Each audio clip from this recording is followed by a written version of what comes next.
Je suis très heureux d'être ici et je craignais qu'il y ait 3 ou 4 personnes. Mais en fait, non, vous avez affronté la pluie et les grèves. Alors, l'intelligence artificielle enfin à notre portée. Je vais vous avouer, c'est pas moi qui ai choisi le titre. Je ne sais pas si l'intelligence artificielle est enfin à notre portée. Je vais vous expliquer mon point de vue, mais après en avoir parlé un petit peu concrètement. Alors, fabriquer de l'intelligence, c'est un défi que les informaticiens cherchent à relever depuis longtemps, hein. L'idée est apparue au tout début de l'informatique. Turing l'a envisagé dès les années 50. Alors, très sommairement, l'intelligence artificielle aujourd'hui réussit des choses extraordinaires, je vais en parler, sur des problèmes particuliers. Et j'insisterai sur ce terme-là. Et il y a des difficultés que je vais évoquer et des limites que pour l'instant on n'arrive pas à bien franchir. Il y a un espoir, c'est une certaine théorie mathématique de l'intelligence qui avance. Mais tout le monde ne sera pas d'accord avec moi. Alors, il y a une idée aussi que je vais évoquer, parce que je vais y revenir à la fin de l'exposé, c'est qu'il y a plusieurs types d'intelligence. Alors, c'est une idée qui plaît, parce que chacun espère au moins disposer d'une de ces formes d'intelligence. Il y a un théoricien de ça, qui est assez connu aujourd'hui, un psychologue, qui est Howard Gardner, et qui a proposé une classification des types d'intelligence. Il en a énuméré 8, puis après il y a eu d'autres variantes où on en a trouvé plus, etc. Finalement, c'est pas très clair. Il a aussi été critiqué. Je ne vais pas parler de lui, je vais juste affirmer vers la fin qu'il y a une autre idée qui est exactement opposée, c'est qu'en fait, il n'y aurait quand même qu'une seule forme d'intelligence et qu'il faudrait la concevoir mathématiquement à l'aide de l'informatique et de la théorie du calcul, mais ça, j'en parlerai à la fin. Dans un premier temps, je vais parler des succès et des difficultés de ce qu'on appelle l'intelligence artificielle. Alors, je n'ai pas cherché à définir le mot, tout le monde le connaît, tout le monde connaît cette expression. C'est les logiciels qui font des choses qu'autrefois on considérait comme intelligentes ou éventuellement qu'on considère aujourd'hui encore comme intelligentes. Mais en général, il se produit quelque chose. Quand on considère que quelque chose est intelligent, enfin, une activité ou un travail nécessite de l'intelligence, si une machine réussit, il y a toujours des gens pour vous dire que finalement, ça ne nécessitait pas vraiment d'intelligence. C'est ce qui s'est passé, par exemple, pour le jeu d'échecs. Alors, justement, donc je vais évoquer un certain nombre de succès de l'intelligence artificielle et je vais commencer par les grands succès. Donc, un des grands succès, c'est 1997, le jeu d'échecs. Kasparov perd contre un ordinateur de IBM. Et cette victoire, même s'il y a des gens qui ont essayé de dire que IBM n'a pas voulu faire de revanche. Donc ils ont dit, mais finalement, peut-être qu'il aurait perdu. En fait, ce n'est pas vrai. Aujourd'hui, les logiciels les meilleurs qui jouent aux échecs battent les champions du monde et il n'y a jamais eu de retour en arrière sur cette victoire.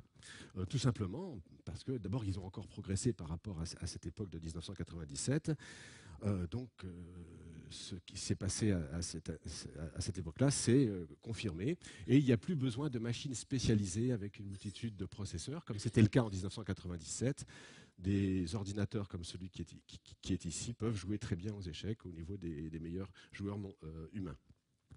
Alors, ça a été considéré comme un événement majeur de l'histoire de l'humanité, et je me souviens le lendemain ou le surlendemain de cette victoire, le titre de Libération en première page, c'était "L'homme est-il foutu?". J'ai pas retrouvé la manchette, mais c'est quand même assez amusant. Je pense que c'était quand même un petit peu ironique. Voilà, donc la photo de l'équipe. Alors, je vais faire quelques commentaires quand même sur. Donc là, vous avez les noms aussi des gens. Je vais faire quelques commentaires sur ce qui est en œuvre dans les programmes qui jouent bien aux échecs. Ici, c'est juste un graphique ancien, d'ailleurs on voit bien qu'il n'est pas de très bonne qualité, qui montre que la victoire de la machine, elle était prévisible et prévue, en fait. Puisque d'une part, vous avez une droite qui monte rapidement, qui est celle du niveau des machines, mesurée avec des techniques classiques de mesure de niveau des joueurs d'échecs, et puis l'autre, celle des joueurs humains qui, entre 1950 et 1990, est légèrement pentue, c'est-à-dire que les joueurs humains ont été considérés comme progressants, mais les ordinateurs ont progressé plus vite et ils ont dépassé les humains. Donc c'était prévisible et prévu. Alors, il y a une question qui se pose, c'est, on dit toujours, les ordinateurs ont gagné parce qu'ils calculent plus vite. Alors moi, je suis pas, et ils sont bêtes, mais ils calculent vite, donc ils gagnent. Alors moi, je ne suis pas tout à fait d'accord avec cette façon de présenter le succès de l'informatique et de l'intelligence artificielle concernant le jeu d'échecs. Alors, pour deux raisons. La première raison, c'est que, en fait, un cerveau humain aussi, ça calcule. Il y a des milliards de neurones, des centaines de milliards de neurones, qui interagissent les uns avec les autres, qui s'envoient des impulsions qui sont l'équivalent de transport d'informations. Alors, on ne sait pas bien, dans le détail, comment ça fonctionne, mais il y a quelque chose qui est tout à fait équivalent à un calcul dans un cerveau humain. Donc, le cerveau humain, lui aussi, calcule et peut-être, selon la façon dont on mesure la puissance de calcul d'un cerveau humain, il y a divers types de mesures qui ont été proposées. Aucune n'est très satisfaisante, parce que les cerveaux humains sont quand même très différents des ordinateurs, donc les comparer en parlant de nombre d'instructions par seconde, etc., c'est toujours très, très hasardeux.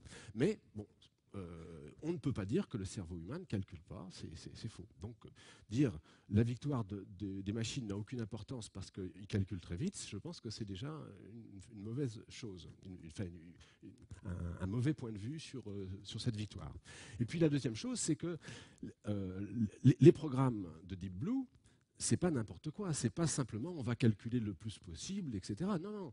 Les programmes de Deep Blue, ils utilisent alors des techniques que je ne vais pas détailler, qui sont des techniques d'exploration d'arbres, mais où aussi on utilise des fonctions d'évaluation, où chaque position de l'échiquier se voit attribuer une note, et puis on exploite ces notes, et on exploite l'arbre des coups possibles, là, qui est vaguement représenté de manière symbolique.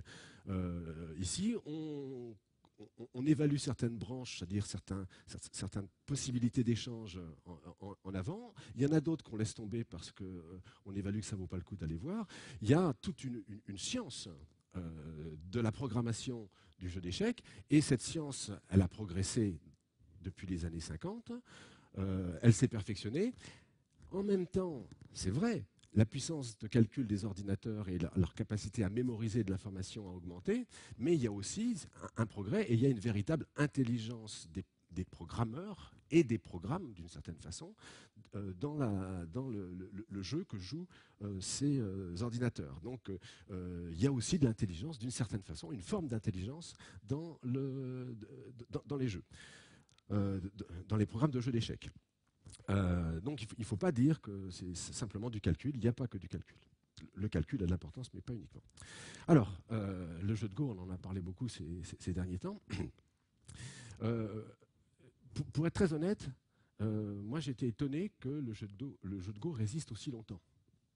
Alors, on sait bien, enfin tous les gens qui suivent un petit peu ces sujets-là savent bien que le jeu de Go, on savait le programmer très médiocrement il y a une dizaine d'années. On a fait des progrès il y a 4-5 ans. Il y a eu des techniques nouvelles qui ont été introduites, qui ne sont pas les mêmes que celles pour le jeu d'échecs. Ça, c'est remarquable. On a introduit d'autres idées. Et puis, récemment, on a encore introduit d'autres idées, et aussi de la puissance de calcul. Et le tout a fait que le champion, enfin, le meilleur joueur au monde, ou celui considéré comme tel, a été battu récemment. Alors, progrès spectaculaire par l'introduction de nouvelles idées.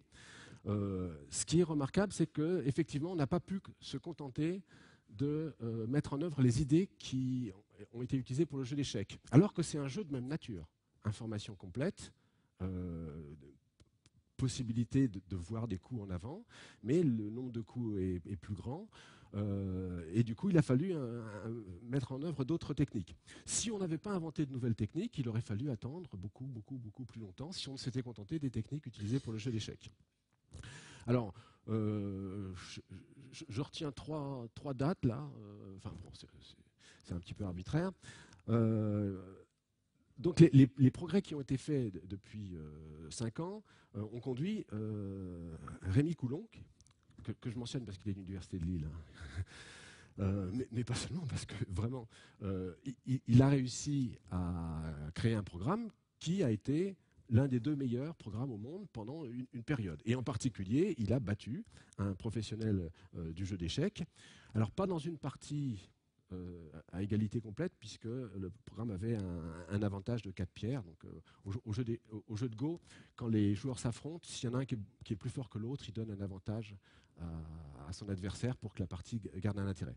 Mais déjà, c'était un signe et ça a été jugé comme un premier pas et la preuve que la programmation du jeu de Go était en train de progresser. Et puis ensuite, vous connaissez la suite, ça s'est produit en vérité en octobre 2015, mais on en a parlé qu'en février de cette année. Le champion européen Fan Nui a été battu par l'équipe de Google, là, avec le programme AlphaGo. Alors, voilà, donc je vous montre Rémi Coulon avec son programme Crazy Stone, qui bat un des professionnels du jeu de Go. Il n'y en a pas beaucoup en Europe, des professionnels du jeu de Go, je ne sais même pas s'il y en a ailleurs. Par contre, en Asie, il y en a. Donc Fan Nui, quand il s'est fait battre par AlphaGo, et puis Lee Sedol qui s'est fait battre aussi par AlphaGo très récemment. Alors, qu'est-ce qui a été introduit de nouveau? Alors, c'est difficile à décrire techniquement, mais il y a plusieurs idées qui sont intervenues. Une première idée, ça a été d'évaluer les positions, non plus avec une fonction fixe comme pour le jeu d'échecs, où on dit, où on attribue une certaine valeur au fait d'avoir des pions bien placés, d'avoir des prises, etc. Donc on a une sorte de fonction au jeu d'échecs qui indique la valeur pour les blancs de telle position vis-à-vis des noirs, etc.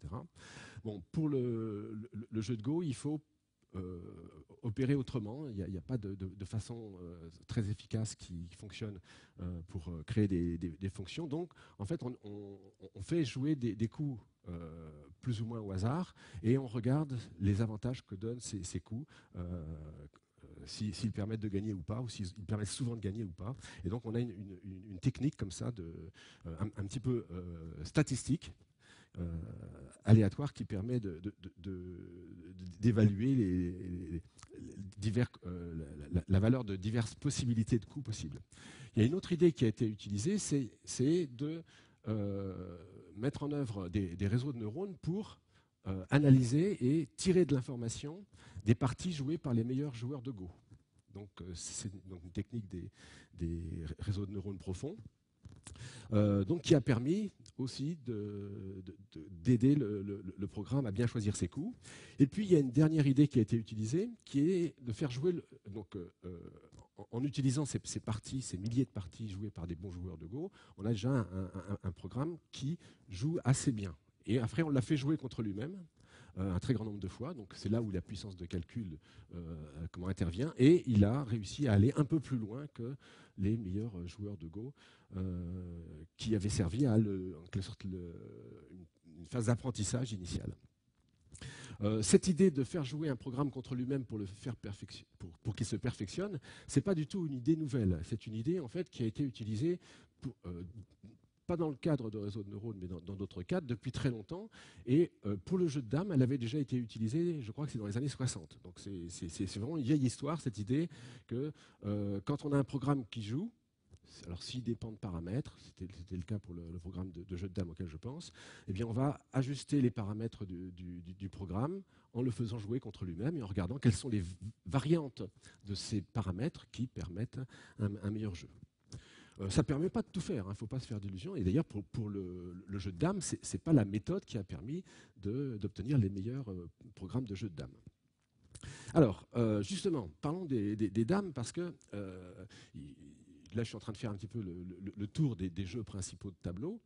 Et je veux insister sur une idée, c'est que pour les dames anglaises, donc les dames... Comme on les joue à la française sur un échiquier 10x10, le problème est un peu différent, mais bon, il n'a pas été traité avec autant d'attention. Pour les dames anglaises, aujourd'hui, on est dans une situation qui est différente de celle du jeu d'échecs et du jeu de Go.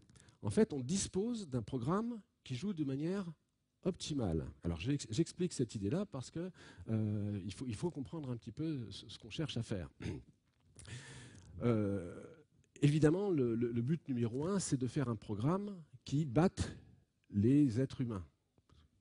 Mais pour le jeu de Go, par exemple, on peut imaginer que, en étudiant la façon dont, ou pour le jeu d'échecs, c'est ce qu'on a imaginé à un moment, ça ne s'est pas révélé vrai, mais qu'en étudiant la façon dont joue le programme, on va réussir un peu à le piéger dans sa propre logique, etc., et réussir à gagner à nouveau contre lui, une fois qu'il aura gagné, mais en l'observant, on va pouvoir exploiter des faiblesses qu'on repérera. Alors, ça, c'est parce que le programme joue bien, mais ne joue pas parfaitement. Or, pour ces jeux de tableau, il y a un théorème ancien qui est dû à Zermelo, qui indique qu'il y a une stratégie optimale. Et cette stratégie optimale, on connaît même des algorithmes pour la calculer. Alors, vous allez me dire, mais pourquoi est-ce qu'on ne l'utilise pas pour le jeu d'échecs ou pour le jeu de Go, pour calculer cette stratégie optimale de jeu et puis l'appliquer? Et là, la raison, elle est très simple, c'est à cause de l'explosion combinatoire et du nombre trop grand de parties. Donc, on sait dans l'abstrait, vive les mathématiciens, qu'il existe une façon optimale de jouer aux échecs, vraisemblablement qui fait gagner les blancs, ou alors qui fait nul quand c'est les blancs qui commencent, enfin, qui fait nul si ce n'est pas les blancs qui gagnent. Il est peu probable que ce soit les noirs qui gagnent. Pour le jeu de Go, même chose, il existe une façon optimale de jouer, mais elles sont hors de portée, même des plus puissants ordinateurs d'aujourd'hui. Et quand on fait des évaluations pour voir ce qu'on va pouvoir faire dans 5 ans ou dans 10 ans, on considère que pour le jeu d'échecs, ce n'est pas gagné. Et pour le jeu de Go, c'est sans doute encore plus difficile à arriver à trouver ces méthodes de jeu parfaites. Dans le cas du jeu de dames, on a réussi, et ce n'est pas une mince affaire, hein, parce qu'il a fallu vraiment travailler beaucoup, mémoriser beaucoup de fins de partie, etc. Il y a vraiment eu un travail colossal qui a été fait pour réussir à cet exploit. On a réussi à programmer un système qui joue de manière parfaite au jeu de dames. Donc, on est certain qu'il ne se fera plus jamais battre. D'accord ? En fait, s'il joue contre lui-même, il fait une partie nulle. Ce qui n'est pas très intéressant, mais enfin voilà. Donc, cette situation qu'on a réussi à atteindre pour le jeu de dames et puis pour certains autres jeux plus simples, comme le jeu de morpion ou ces choses-là, pour le jeu d'échecs, il y a des gens qui imaginent qu'on va pouvoir l'atteindre. Donc il y a eu une sorte de controverse à ce sujet-là. Il y a des gens qui ont évalué que le nombre de parties possibles était trop grand pour qu'on puisse espérer, dans un avenir prévisible, même de 50 ans, y arriver. Et puis il y a Julien Lemoine et Simon Viennot, qui sont des spécialistes de théorie des jeux et qui ont programmé des jeux et qui disposent même des meilleurs programmes pour certaines catégories de jeux. Ont réanalysé cette question et ils pensent que pour le jeu d'échecs, d'ici une dizaine d'années, il est vraisemblable ou il est possible qu'on arrive à faire ce qu'on a fait pour le jeu de dames, c'est-à-dire à avoir une programmation de jeu optimale. Donc impossible à améliorer. Alors, autre succès récent qui mérite d'être signalé et sur lequel je vais un petit peu insister, parce que lui aussi c'est un véritable exploit, même s'il a eu moins de publicité que la récente victoire pour le Go, c'est le poker. Alors, ce n'est pas n'importe quel poker, c'est un poker uniquement à deux joueurs, avec une certaine contrainte sur les mises. Mais c'est un poker qui est réellement pratiqué et sur lequel il y a des gens qui jouent de l'argent, qui s'opposent et qui font des championnats le plus sérieusement possible. Alors, le poker, c'est un jeu qui est très différent puisqu'on ne dispose pas de toute l'information quand on joue. On ne dispose que d'une partie de l'information, ces cartes, et donc il y a un pari qu'il faut faire à chaque fois. Il y a aussi quelque chose qui intervient, qui est très important au poker, on le sait bien, c'est le bluff. On va faire semblant d'avoir du jeu et faire monter les enchères pour faire renoncer l'adversaire s'il a un jeu faible ou moyen. Tout ça, évidemment, c'est totalement différent de ce qui se passe pour le jeu d'échecs, ou le jeu de Go, ou le jeu de dames.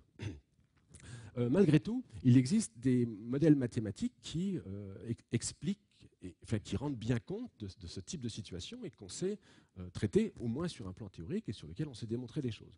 Alors je vais donner un exemple pour expliquer un petit peu ce qui se passe pour le poker. Tout le monde connaît le jeu feuille, pierre, ciseaux. Voilà.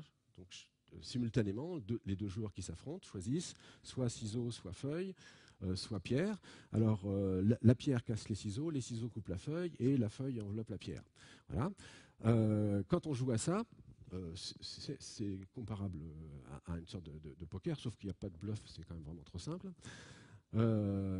Qu'est-ce qu'on peut faire de mieux? Alors c'est ce qu'on appelle les stratégies mixtes. Ce qu'on peut faire de mieux, si on joue très longtemps à ce jeu-là, c'est de choisir au hasard, avec une probabilité 1/3, soit de jouer feuille, soit de jouer ciseaux, soit de jouer pierre. Et en jouant avec une probabilité 1/3, on est sûr que sur le long terme, on ne se fera pas battre. C'est ce qu'on appelle la stratégie mixte optimale. Et alors, ce qui se passe pour le poker, alors, quand le jeu est un peu plus compliqué, le résultat de l'analyse du jeu, ça peut être quelque chose de différent. Ça pourrait être que pierre, il faut le jouer dans la moitié des cas, que ciseaux, il faut le jouer dans un quart, et que feuille, il faut le jouer dans un quart. Avec d'autres règles que celles que j'ai évoquées là, on pourrait tomber sur un résultat comme ça. Eh bien, le jeu de poker, qui a été analysé, il est de cette nature-là. Sauf que, alors voilà, ça c'est l'annonce, l'équipe, sauf que il n'y a pas 3 positions de jeu, 3 possibilités de jeu, il y en a 3 10 puissance 14. Ce qui est quand même tout à fait énorme. Ça fait 10 puissance 14, ça fait des dizaines de millions de milliards, si je ne me trompe pas. Et donc il faut trouver une stratégie mixte du type 1/3, 1/3, 1/3, sauf qu'il faut la trouver pour les 10 puissance 14 multiplié par 3 situations de jeu. Donc c'est un calcul absolument colossal qui se fait de manière itérée, avec des techniques d'approximation d'ailleurs, parce qu'on n'arrive pas à le calculer de manière parfaitement exacte. En plus, ce sont des nombres réels qu'on manipule, ce ne sont plus des entiers. Et il a fallu d'abord concevoir des méthodes pour accélérer ce type de calcul, pour réussir à traiter cette quantité de situations de jeu. Et une fois qu'on les a conçues, qu'elles ont été bien au point, il y a 200 machines qui ont travaillé pendant 2 mois, et chacune étant des machines pas tout à fait négligeables, puisqu'elles avaient 32 gigaoctets de mémoire vive. Donc un exploit informatique considérable, colossal, que d'avoir réussi à trouver cette stratégie optimale de jeu, cette stratégie mixte optimale pour le jeu de poker. Et ça a été salué comme tel, et c'est vraiment un exploit considérable. Alors il y a une chose qui est intéressante sur ce jeu-là, sur le jeu de poker, c'est qu'il faut faire une distinction entre être imbattable et jouer de manière optimale au sens de la stratégie mixte. Et je vais vous expliquer ça en revenant au jeu pierre, feuille, ciseaux. Quand vous jouez avec quelqu'un, si la personne que vous avez en face de vous fait toujours pierre, vous allez vite comprendre comment réagir. Et vous allez exploiter le fait que 5 fois de suite, il a joué pierre. Vous vous dites, la 6e fois, il va encore jouer pierre parce qu'il veut jouer toujours pierre. Et donc, vous allez faire feuille et vous allez gagner sur lui. Donc, vous n'allez pas, si vous faites ça, vous n'allez pas utiliser la stratégie 1/3, 1/3, 1/3, qui est la stratégie optimale, mais face à un adversaire, je dirais, quelconque. Là, vous allez exploiter les caractéristiques particulières du joueur que vous avez en face de vous, qui vous semble être pris d'une manie de vouloir jouer toujours pierre, et vous allez l'exploiter à votre profit. Eh bien, pour le jeu de poker, il se passe exactement la même chose. Il y a un autre type de programme qui a été conçu pour jouer à ce jeu de poker particulier à 2, et qui, d'une certaine façon, va être meilleur face aux humains. Parce que ce jeu de poker qui s'appelle Polaris, c'est ça, il fonctionne sur une idée qui est plus une idée d'ailleurs d'intelligence artificielle. Il va essayer alors, il faut expliquer quand même comment fonctionnent ces concours entre programmes ou entre joueurs de haut niveau. Ils jouent des centaines de parties. Et c'est qu'à l'issue de ces centaines de parties qu'on déclare qu'un tel est meilleur que tel autre.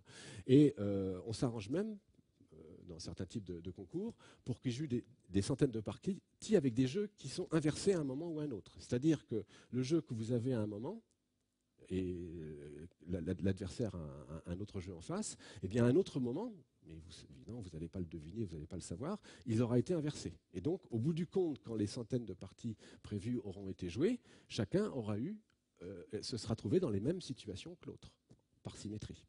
Et donc celui qui aura gagné, c'est qu'effectivement il joue mieux. Donc il y a une sorte d'objectivité malgré le côté hasard, probabiliste qu'il y a dans le jeu initial. Et donc, quand le programme Polaris fonctionne, le programme Polaris donc, examine les premières parties qui sont jouées, et puis en fonction des premières parties, il en tire une sorte de schéma de son adversaire, qu'ensuite il exploite. Et ça lui permet d'avoir un léger avantage sur son adversaire. Et ce programme Polaris, lui, ne va pas chercher à jouer la stratégie mixte optimale, il va faire autre chose. Alors, je ne sais pas, je n'ai pas vu d'informations sur cette chose-là, mais si on fait jouer le programme Polaris contre des humains, et si on fait jouer le programme correspondant à la stratégie optimale, la stratégie mixte optimale, je pense que Polaris va faire un meilleur score contre les humains. D'accord ? Parce que la stratégie optimale, c'est la stratégie qui n'exploite pas la psychologie, les faiblesses, les répétitions ou les manies que peut avoir un joueur et qui l'affaiblissent d'une certaine façon quand elles sont identifiées par le programme. Donc c'est assez intéressant de voir cette subtilité dans le cas du jeu de poker, que se faire un modèle des jeux de l'adversaire, ça peut être plus profitable que de jouer la stratégie mathématiquement optimale. Alors, il y a une chose sur laquelle je n'ai pas encore insisté, sur laquelle je vais venir, c'est qu'en fait, aucun de ces programmes, pour l'instant, que j'ai évoqués, en fait, n'imite vraiment le fonctionnement d'un joueur humain. Il joue bien, il joue au niveau des champions du monde, voire mieux. Mais en fait, ils ont des capacités donc, en termes de qualité de jeu qui sont équivalentes à celles des humains, mais en fait, ils n'imitent pas. On n'a pas cherché à imiter, on n'a pas interrogé un joueur d'échecs pour lui demander comment il faisait pour comment jouer.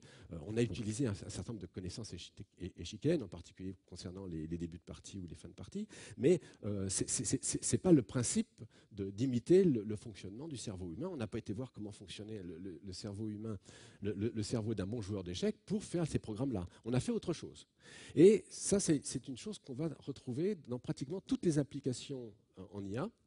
Aujourd'hui, quand on réussit quelque chose en IA, en fait, même si on arrive au meilleur niveau, on le fait autrement qu'en copiant l'esprit humain. Et ça, alors, qu'est-ce que ça signifie ? Ça signifie sans doute qu'on ne connaît pas assez bien comment fonctionne le cerveau humain, mais ça signifie aussi que finalement, il vaut mieux prendre des détours plutôt que d'essayer d'imiter l'intelligence humaine. On réussit mieux en faisant autre chose. Bon, on pourra discuter de ça après. Alors, donc, aujourd'hui, on n'imite pas le fonctionnement intellectuel humain quand on fait des programmes d'IA, dans quasiment aucun cas. Malgré tout, moi je suis d'avis de dire qu'on met quand même de l'intelligence dans les machines, aussi bien pour le jeu d'échecs que pour le jeu de Go, etc. Mais on ne met pas l'intelligence humaine, on met autre chose. On met l'intelligence des programmes, l'intelligence de l'analyse mathématique préalable, l'intelligence que les programmeurs ont réussi à capter, mais qui n'est pas celle des joueurs, etc. Et voilà. Alors, si j'ose dire, tous les thèmes que j'ai abordés jusqu'à présent, c'est un petit peu simple, hein, parce que ce sont des problèmes symboliques qui sont très limités. Jouer avec des cartes, jouer avec des pièces de jeu d'échecs, etc., c'est quelque chose qui est très limité. Est-ce qu'en IA, on arrive à faire d'autres choses que ces trucs très symboliques, Alors, oui, il y a un exemple aussi dont on parle beaucoup en ce moment, c'est les véhicules autonomes. Alors, ils vont encore illustrer l'idée que quand on fait des véhicules autonomes, quand on tente de faire des véhicules autonomes, aujourd'hui on progresse assez sensiblement dans cette direction, eh bien en fait on le fait absolument pas en imitant ce que fait un conducteur humain. Quand vous conduisez votre voiture, qu'est-ce que vous faites ? Vous regardez à travers le pare-brise, et puis, même si vous n'avez lu aucune carte, même si vous ne connaissez pas l'endroit où vous êtes,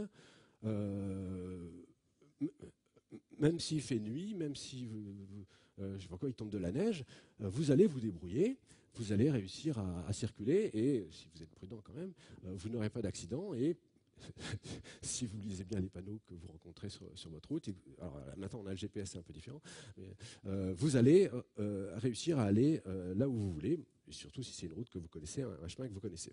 Donc aujourd'hui, quand on conduit une voiture, en fait, on analyse des images changeantes, dynamiques à travers le pare-brise, et puis on déduit que, ah bah oui, sur le bord de la route, il y a un paquet de feuilles, bon, ça compte pas, je peux rouler dessus.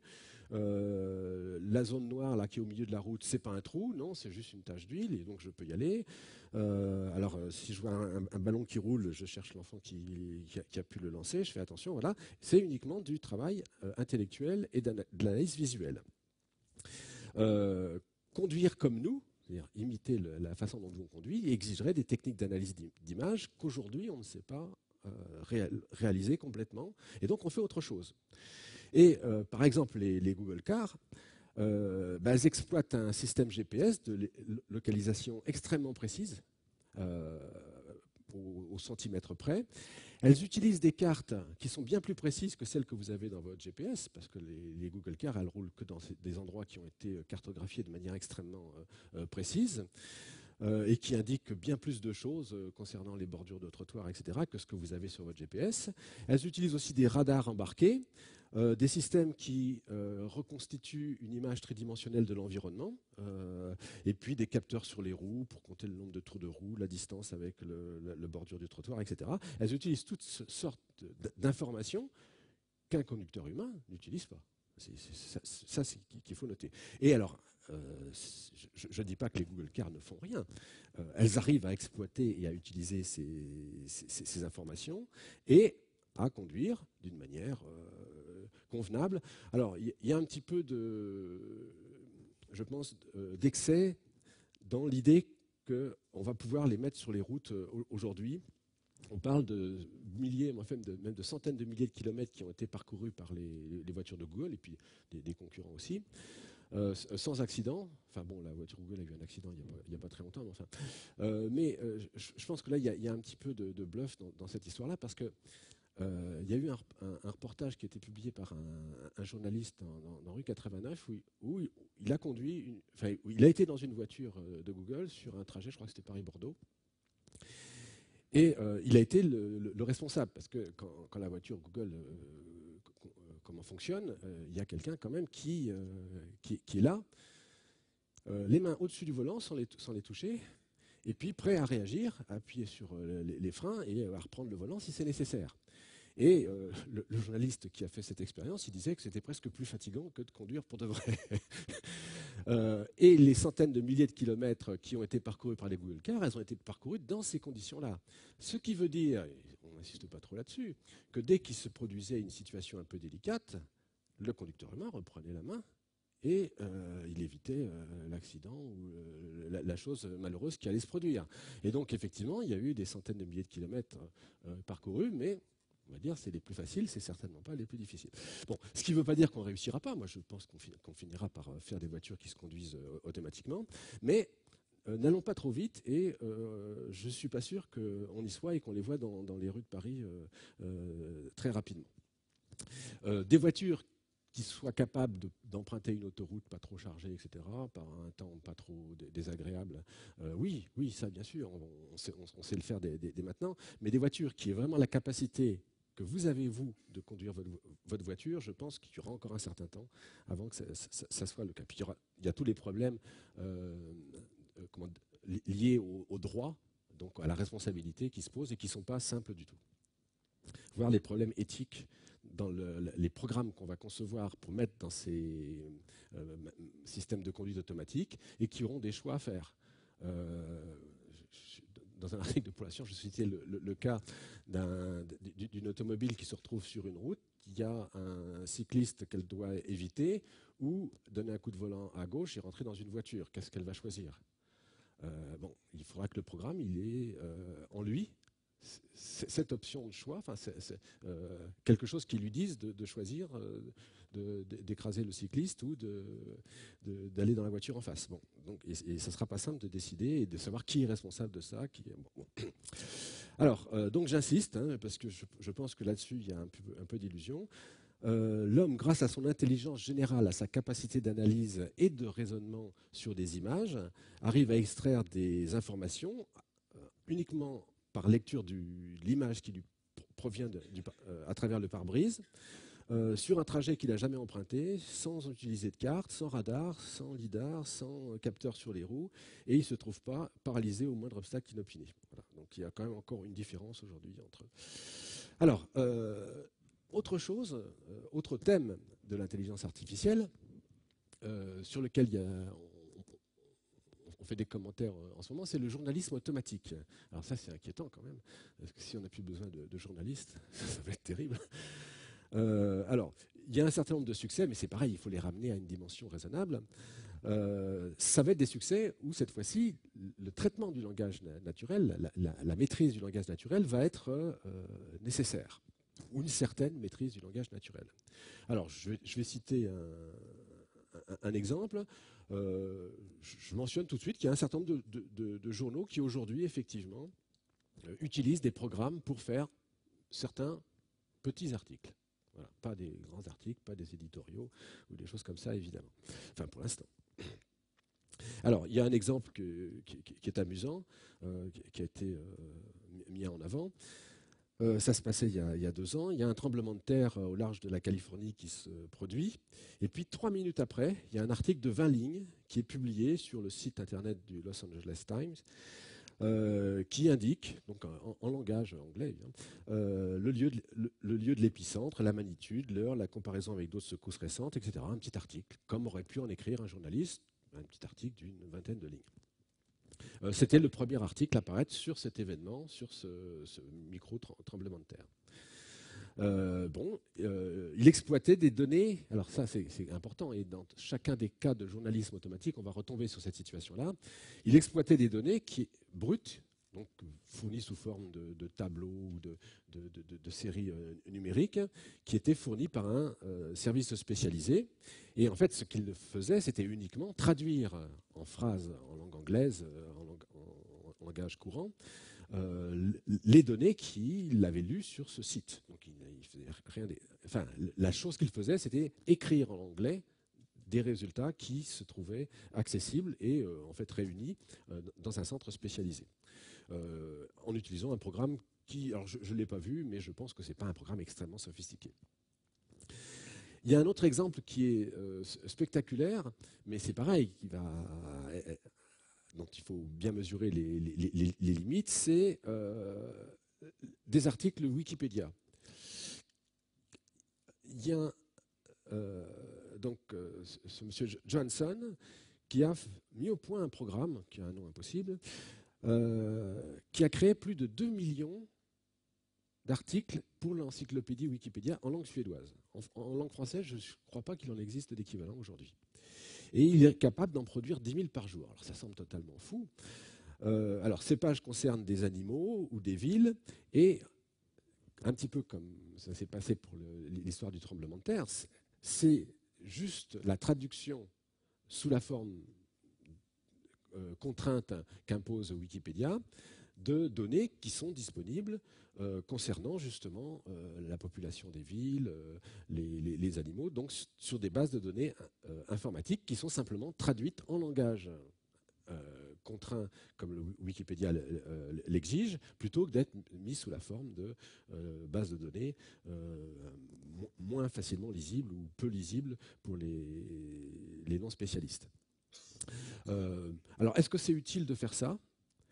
Donc on l'a un peu critiqué. Il a répondu que ces pages sont quand même utiles, après tout, puisqu'on n'a pas besoin d'aller accéder à des bases de données spécialisées pour les lire. Il suffit de taper juste le nom de l'animal pour tomber dessus, puis on le lit, on comprend ce qu'il y a. Et puis alors il fait remarquer d'autres choses que je mentionne ici plutôt pour l'amusement. Il fait remarquer que l'encyclopédie Wikipédia est quand même très biaisée, parce que les choix des articles reflètent les intérêts des jeunes blancs de sexe masculin, les contributeurs principaux de Wikipédia, et amateurs de technologie, ce qui est quand même un biais assez important. Et il donne un exemple très précis. Il dit que l'encyclopédie Wikipédia en Suède comporte 150 articles sur des personnages du livre Le Seigneur des Anneaux et seulement une dizaine sur des acteurs liés à la guerre du Vietnam. C'est quand même un petit peu paradoxal et ça semble un peu déséquilibré. Bon, voilà, c'est la façon dont il se défend pour justifier le type de programme qu'il met au point. Il envisage de créer une page par espèce animale recensée, pourquoi pas, et pourquoi est-ce que ça serait inutile. Donc voilà le type de choses qu'on veut faire. Comme journalisme ou écriture d'articles automatiques. Autre point, on en a parlé aussi il y a quelques années, c'était exactement en 2011, IBM a réussi un autre exploit que celui du jeu d'échecs. Il a réussi à faire gagner un programme pour jouer au jeu qui s'appelle Jeopardy, qui est une sorte de question pour un champion. Donc là, c'est vraiment du traitement linguistique. Ce sont des questions qui peuvent concerner divers domaines, comme la géographie, la littérature, les arts, le sport, les sciences. Et puis, il faut répondre. Et deux champions avaient été sélectionnés. Alors il y en a un, je crois que c'était celui qui avait gagné le plus souvent, puis celui qui avait gagné la plus grosse somme, je ne sais plus. Enfin, bon, deux champions en quelque sorte de ce jeu qui était passé année après année à la télévision comme américaine, qui ont été confrontés à ce programme. Et c'est le programme Watson d'IBM donc, qui a gagné. Les questions sont formulées en anglais courant, mais écrit, et les réponses doivent être aussi formulées en anglais. Le programme, mais ce n'est pas très difficile à faire informatiquement, on sait faire ça depuis longtemps, fournit les réponses sous forme de synthèse vocale, mais ça, ce n'est pas des choses qui nécessitent des choses. Comprendre, c'est déjà plus difficile, la parole parlée. La rapidité a une certaine importance dans certaines phases du jeu. Donc voilà, c'est un succès. Alors, cette fois-ci, plus intéressant peut-être que celui du jeu d'échecs ou du jeu de Go, puisque réellement des capacités d'exploration d'informations de nature très variée et des capacités de traitement linguistique sont nécessaires pour réussir ça. Aujourd'hui, le système Watson, IBM essaie de le vendre pour traiter des problèmes médicaux ou gérer des problèmes d'expertise médicale. Je ne sais pas si ça marche très bien, mais enfin voilà. Il faut un petit peu donner quelques précisions sur le matériel, parce que Watson, on ne peut pas le mettre dans ma machine et ce n'est pas demain, la veille, parce qu'il y a vraiment beaucoup de choses quand même dans Watson. Il y a toutes sortes de programmes d'analyse grammaticale et bien d'autres choses. Et la configuration matérielle du système qui a gagné là, il y a quelques années, là, il y a 5 ans, c'est 90 machines, chacune ayant 4 processeurs qui disposent chacun de 8 cœurs, ce qui fait 2800 cœurs de calcul. Watson est capable de parcourir rapidement des millions de pages et les données occupent 4 téraoctets, ce qui est beaucoup, et en particulier elles incluent l'encyclopédie Wikipédia. Donc le matériel de base linguistique que Watson utilise et qu'il parcourt quand on lui pose une question, enfin partiellement, c'est quelque chose de colossal. Et à nouveau, on peut faire une remarque, même si le succès, c'est un succès de nature linguistique, de nature traitement de l'information, de nature connaissance sur des domaines, etc., la façon dont procède Watson n'est pas celle d'un humain. Aucun humain n'apprend par cœur l'encyclopédie Wikipédia ou tel dictionnaire, telle autre encyclopédie. Donc il y a à nouveau quelque chose qui est assez différent. Et puis si on regarde en détail les programmes, c'est pareil, c'est pas ce que fait un humain. Dans un être humain, quand il joue au jeu Jeopardy, il fait autre chose. On ne sait pas précisément quoi, c'est pour ça sans doute qu'on ne peut pas essayer, même tenter de le reproduire, mais ce n'est pas la même chose. Donc à nouveau, comme pour la voiture, comme pour les échecs, comme pour ce qu'on fait quand on a réussi un succès comme ça, quand on arrive à développer des applications d'intelligence artificielle qui réussissent, ce n'est pas ce que font les humains. On fait autre chose. Alors, voilà, mémorisation massive. L'intelligence humaine, elle, ce qu'elle fait, c'est qu'elle traite et elle mémorise un petit nombre d'informations. Il y a des gens qui se sont amusés à évaluer combien d'informations il y avait dans le cerveau humain. On arrive à quelques mégaoctets d'informations. C'est difficile aussi, hein, et toutes les évaluations sont discutées, mais ça n'a rien à voir avec les gigaoctets là, dont on parlait à l'instant, ou les téraoctets, même ici 4 téraoctets. Donc il se produit autre chose et le cerveau humain fonctionne différemment et on ne limite pas aujourd'hui. Ces programmes qui manipulent du langage et des énigmes réussissent très bien aussi pour les jeux, les mots croisés. Mais c'est plus facile pour les mots croisés, on le comprend bien, parce que les mots croisés, il y a quand même une contrainte qui est de nature symbolique, compatibilité des lignes et des colonnes, que le cerveau humain ne traite pas très bien, et que par contre un système de calcul va pouvoir traiter très bien. Alors, aussi tout de suite pour expliquer les limitations qu'on rencontre quand il s'agit du traitement du langage naturel, j'ai donné un exemple. Alors, je ne l'ai pas refait il y a quelques jours, mais je l'avais fait pour de vrai il y a quelques mois. De la qualité de traduction que donne Google Translate. Donc voilà, je vais donner une phrase. La subtilité manque aux machines qui semblent stupides. C'est pas une très belle phrase française, mais enfin voilà, c'est une phrase. La phrase B, c'est la phrase traduite en anglais. Puis on redonne la phrase B à la machine en lui demandant de la traduire en français. Et il marque les machines manquent, sans ENT, hein, de subtilité qui semblent stupides. Pour le coup, ça ne veut plus rien dire. Et je n'ai pas cherché longtemps pour faire ça. Et vous pouvez vous-même vous amuser à ça. Google Translate est quand même vraiment très très mauvais. Hein. Moi, je l'utilise de temps en temps parce que ça m'aide quand même. Je suis tellement mauvais en anglais. Mais il est vraiment très très mauvais. Donc voilà, pour ce qui est de la traduction automatique, aujourd'hui, on ne sait pas bien le faire. Et la raison profonde pour laquelle on ne sait pas bien faire la traduction automatique, c'est qu'on ne sait pas aujourd'hui mettre dans une machine ce qu'on pourrait appeler une intelligence générale. Pour bien traduire un long texte, peut-être pas cette phrase-là, on pourrait peut-être faire mieux quand même avec des systèmes de traduction automatique. Pour bien traduire un long texte, il faut comprendre de quoi il s'agit. Il faut vraiment avoir des références dans le monde réel, avoir une véritable compréhension de ce qui est dit et de comprendre d'une phrase à l'autre les choses qui se réfèrent à la même chose, etc. Alors justement, on arrive au fameux test de Turing. J'aurais pu commencer par ça, mais je préfère en parler à la fin, puisque la question qu'aborde le test de Turing, c'est bien cette question d'une intelligence générale. Alors, Turing est devenu à la mode. Il y a même un film qui a été fait, que vous avez peut-être vu, qui est passé en France l'année dernière, The Imitation Game. Donc je vous montre quelques images là. Bon.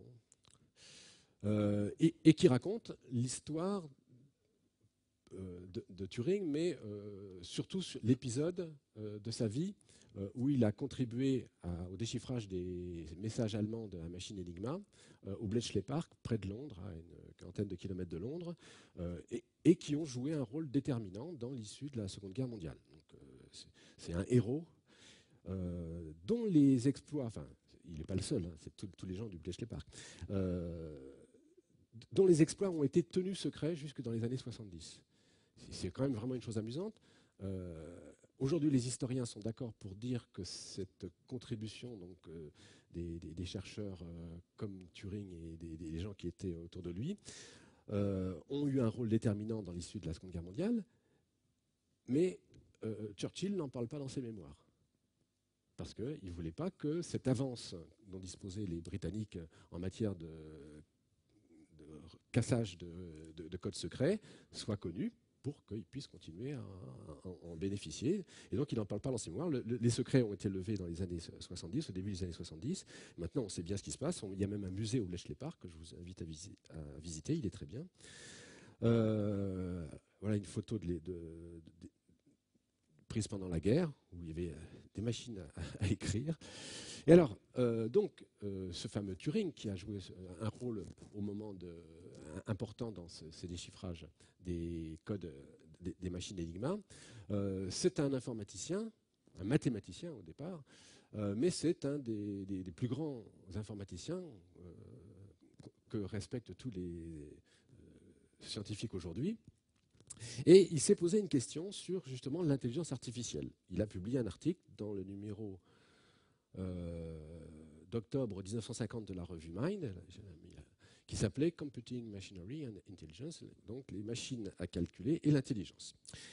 Et dedans, il se posait la question de savoir si les machines pouvaient être intelligentes. Parce que c'est ça la question finalement. Alors lui, il pensait plutôt que oui.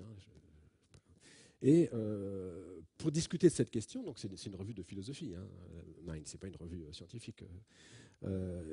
Plutôt que de chercher à donner une définition de l'intelligence, il a proposé un test qu'on appelle aujourd'hui le test de Turing. Et le test de Turing, il est basé sur l'idée suivante. J'ai pris un petit dessin amusant. Voilà, il va y avoir un interrogateur, c'est celui qui est en face, là. Et puis, dans deux pièces en face de lui ou ailleurs, il va y avoir un être humain ou une machine, un système informatique. Et il va communiquer, alors on va dire aujourd'hui par le biais d'un écran et d'un clavier, avec l'un et avec l'autre. Il va les appeler A et B, par exemple. Et puis, au bout d'un certain temps, il ne sait pas si c'est A qui est la machine et B qui est l'être humain ou l'inverse. Et donc, il discute avec A, il discute avec B, et puis il doit, au bout d'un certain temps, comment identifier qui est la machine et qui est l'être humain. La machine cherche à se faire passer pour l'être humain. Il faut bien préciser les règles. Et puis l'être humain, lui, il cherche à se faire reconnaître pour l'être humain. On peut imaginer pourquoi pas qu'il y ait des enjeux financiers pour les inciter à bien jouer. Et l'examinateur, lui, il cherche à ne pas se tromper, à bien reconnaître l'être humain de la machine. Donc ça, c'est l'idée de Turing. Et l'idée de Turing, c'était de dire le jour où on saura plus, même après avoir discuté longuement avec les deux, le A et le B, qu'on ne saura plus dire sans se tromper quel est le A, quel est le B. Donc sans se tromper, il faut bien comprendre, on peut répondre au hasard. Donc quand on se trompera 50%, dans 50% des cas, donc quand la machine sera devenue indiscernable pour cette épreuve de dialogue avec l'être humain, eh bien, on aura réussi à faire une machine intelligente. Alors, ça a été discuté. Les philosophes, certains philosophes contestent que ce soit une bonne façon de conclure qu'une machine est intelligente. Bon, je ne rentre pas dans ces discussions-là. Je trouve que le test n'est pas complètement stupide. Et de toute manière, voilà, c'est ce qu'on appelle le test de Turing. Et la question, c'est est-ce qu'aujourd'hui, on sait faire des machines qui passent le test de Turing? C'est ça la question. On peut la considérer comme pas très bonne, mais si on se la pose, la réponse c'est non. On ne sait pas faire aujourd'hui de dispositif informatique passant le test de Turing, le test plein, c'est-à-dire le test où je discute pendant un quart d'heure ou une demi-heure si j'ai envie avec A et B, et puis à la fin je dis quel est A et quel est B, et je me trompe dans 50% des cas parce que le système informatique imite tellement bien l'être humain que je ne peux pas savoir. Alors, pour que c'est un sens, évidemment, il faut imaginer qu'il y ait une série d'examinateurs, je ne sais pas, 50, 100 examinateurs qui font ce dialogue et à la fin, on regarde ce qui se passe. Alors, Turing pronostiquait qu'on obtiendrait une réussite partielle au test en l'an 2000. Donc, dans son texte, il disait quelque chose comme les experts dialoguent en 5 minutes et se trompant dans 30% des cas au moins, on saura le faire en l'an 2000. Voilà. Ça, c'est ce qu'on pourrait appeler le test partiel. Ne pas confondre avec le test complet où il n'y a pas de limitation dans la discussion et l'erreur est de 50%. Une réussite partielle est plus facile que la réussite complète d'indiscernabilité. Et alors, d'une certaine façon, on peut dire que Turing, à peu de choses près, avait vu juste. Donc le test partiel, discussion 5 minutes et erreur non pas de 50% mais de 30%, il a été passé. En 2011, alors 11 ans après, mais enfin peut-être qu'on pourrait trouver un exemple légèrement plus ancien, mais je ne suis pas sûr. Enfin bon, ça n'a pas beaucoup d'importance de toute façon, puisqu'il y a un paramètre un petit peu arbitraire ici, c'est la durée de la discussion. Donc le test, et puis aussi la mise en œuvre exacte du test. Il a été passé en 2011 à l'occasion d'une rencontre technologique en Inde, et le programme qui s'appelait Cleverboat, d'un chercheur britannique, a réussi. Alors voilà une image. Souvent on prend des images de jeunes filles, de jeunes femmes, pour représenter le système informatique. Et alors, 30 juges ont dialogué pendant 4 minutes avec un interlocuteur inconnu qui était dans la moitié des cas un humain et dans l'autre moitié des cas le programme. Les juges et les gens qui étaient dans l'assistance ont voté et ils se sont trompés. Alors ils ont considéré le programme comme humain dans 59,3% des cas. Donc ça veut dire que la limitation était bonne, 4 minutes seulement. Et les humains furent considérés comme tels, alors ça c'est assez amusant, dans 63% des cas. Donc il y a des humains qui se comportent de telle façon qu'on les prend pour des machines. Voilà. Si on fait un petit calcul, ça correspond à une erreur dans 48% des cas, donc on est presque aux 50% des cas, et donc on a une réussite partielle au test de Turing, mais c'est tout. Et puis, alors il y a d'autres expériences qui ont été présentées comme des succès du test de Turing, c'était il y a 2 ans, mais j'insiste vraiment là-dessus, le test complet de Turing, il n'est pas passé, et je dis plus que ça, je dis on n'est pas sur le point de le réussir. Il y a d'ailleurs assez peu de chercheurs qui travaillent directement là-dessus. On préfère travailler sur des problèmes dont on est plus proche de la réussite que de travailler sur le test même d'indiscernabilité complet de Turing. Alors, quelles sont les méthodes qui sont utilisées? Alors, ça peut être plus ou moins intelligent, mais par exemple, un des programmes dont on a prétendu qu'il avait passé le test de Turing, alors qu'il n'avait passé que qu'une version faible du test de Turing, quand on discute avec lui, donc c'est un journaliste qui raconte ça, enfin, moi je l'ai essayé aussi, j'ai eu des réponses de ce type-là, mais alors celle-là elle est quand même particulièrement drôle, c'est le journaliste lui demande comment il se sent après sa victoire. Donc la victoire où il a réussi à passer le test de Turing. Et le système répond: quelle question stupide vous posez, pouvez-vous me dire qui vous êtes? Alors ça c'est exactement le genre de réponse qu'on a quand on discute avec ces chatbox. Là c'est logiciel fait pour simuler des êtres humains. Vous leur posez une question, ils ne comprennent rien, donc ils vous en posent une autre. Alors éventuellement ils reprennent les mots de votre question, donc il y a une certaine analyse grammaticale qui est faite, et ils vous renvoient une question. Bon, mais on n'est pas dupe très longtemps de ce genre d'astuces. Et ces programmes aujourd'hui, pour l'essentiel, sont constitués de cette façon-là. Avec quelques exceptions, il y a des programmes qui ont une ambition limitée. Par exemple, il y a des programmes de discussion en langage naturel qui sont, par exemple, destinés à répondre à des questions, mais dans un domaine limité. Par exemple, la géographie. Et donc, si vous posez des questions du genre combien il y a d'habitants à Paris, le système va comprendre la question, il va y répondre correctement, parce qu'il va être aussi informé par une base de données qui sera à sa disposition. Donc, quand il s'agit de concevoir un dialogue en langage limité, par exemple sur un catalogue de produits en vente ou toutes choses comme ça, ou de prix, de quantité disponible, etc., on peut faire des systèmes qui vont dialoguer en langage naturel, parce qu'ils comprendront un certain nombre de questions, donc il y aura des schémas de questions qu'ils sauront bien comprendre, ils sauront aller exploiter les données qui sont à leur disposition dans des bases de données, puis ils répondront correctement. Mais dès qu'il s'agit de faire un système qui aurait une capacité générale à parler de tout, à parler de politique, à parler de poésie, à parler de gastronomie, etc., aujourd'hui, on ne sait pas le faire. Alors, récemment, là, c'était cette semaine, il y a eu une histoire où c'est Microsoft qui a voulu mettre en ligne un système comme ça, et puis il y a des gens qui se sont amusés à Alors, c'était un système qui avait en plus des capacités d'apprentissage. Donc, quand on discutait avec lui, il apprenait un certain nombre de choses, et il y a des gens qui se sont amusés à lui faire apprendre des phrases tout à fait indignes. Du genre de celles qui sont reproduites ici, mais à force de lui répéter, et puis c'était une action un peu coordonnée d'un certain nombre de militants, alors pas très recommandable, ils ont réussi à lui faire apprendre des phrases, je ne sais pas, que Hitler c'était très bien, etc. Et Microsoft a évidemment retiré tout de suite son chatbox en ligne. Il l'a remis un peu quelques temps, puis après il l'a retiré à nouveau. Voilà. Microsoft a voulu faire un coup d'éclat en prétendant offrir aux internautes la possibilité de dialoguer avec une machine intelligente, et ça s'est révélé être une catastrophe parce que la machine, justement, n'était pas intelligente au sens plein du terme. Donc, conclusion partielle, je vais encore parler 5 minutes. L'intelligence artificielle réussit à égaler l'être humain dans des tâches spécialisées, et ce sont des gros et des beaux succès. C'est une discipline qui progresse. L'histoire du jeu de Go est remarquable de ce point de vue-là, puisqu'il y a beaucoup de gens qui pensaient que pour le jeu de Go, on n'y arriverait jamais. Bon. Alors, ce qui est un peu plus restrictif, c'est qu'elle le fait sans améliorer réellement la compréhension qu'on a de l'intelligence humaine. Parce que justement, on ne cherche pas à comprendre l'intelligence humaine pour faire ces systèmes. On contourne les choses. Là, on met des lidars sur le toit des voitures, etc.